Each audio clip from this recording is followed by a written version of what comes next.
नमस्कार मंडळी, फूडी गृहिणीमध्ये तुमचं खूप खूप स्वागत आहे. रोज जर भाजीला काय बनवायचं असा जर प्रश्न पडत असेल आणि जर आपल्या घरामध्ये भाजी नसेल तर तुम्ही ही सोयाबीनची रस्सा भाजी माझ्या पद्धतीने एकदा नक्की ट्राय करून बघा. तुम्हाला नक्की आवडेल अशी अपेक्षा आहे. तर प्रथमतः इथे मी पाणी गरम करून घेतलेले आहे आणि त्यामध्ये सोया चंक्स ॲड केलेले आहे. हे सोया चंक्स आपल्याला एक 10 ते 15 मिनिटे भिजवून घ्यायचं आहेत, जेणेकरून ते सॉफ्ट झाले पाहिजे. तर याला भिजत ठेवण्यासाठी एक 10 मिनिटे यामध्ये ताट ठेवून मी बाजूला ठेवून दिलेले आहे. ते इथे बघू शकता खूप सॉफ्ट झालेले आहे. ते गरम पाणी आपल्याला ओतून घ्यायचे आहे आणि यामध्ये गार पाणी ॲड करून आपल्याला ते छान असे पिळून घ्यायचे आहेत आणि एका डिशमध्ये काढून ठेवायचे आहेत.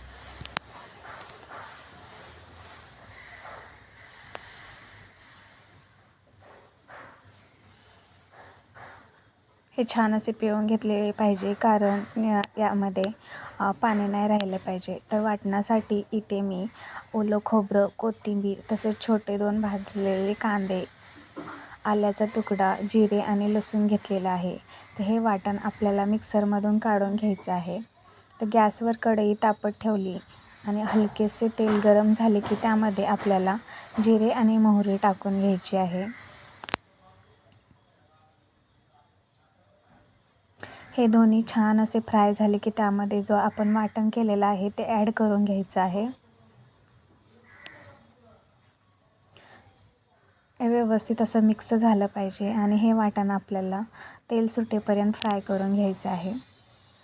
आणि यानंतर एक टोमॅटो मी कापून घेतलेला आहे आणि तो ॲड केलेला आहे वाटणामध्ये.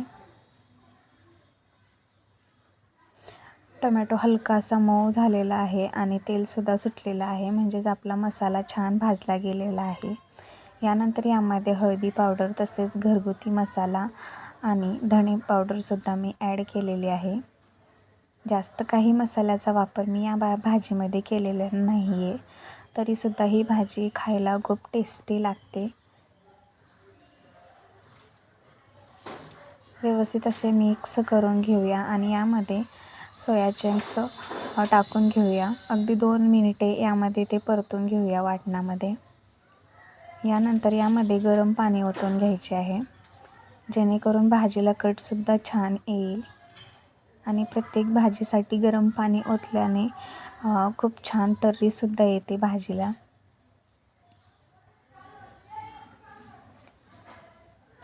आणि इथे बघू शकता ही भाजी आपली तयार झालेली आहे. यामध्ये मी मीठ टाकून घेतलेलं आहे आणि थोडंसं मिक्स करून घेऊया.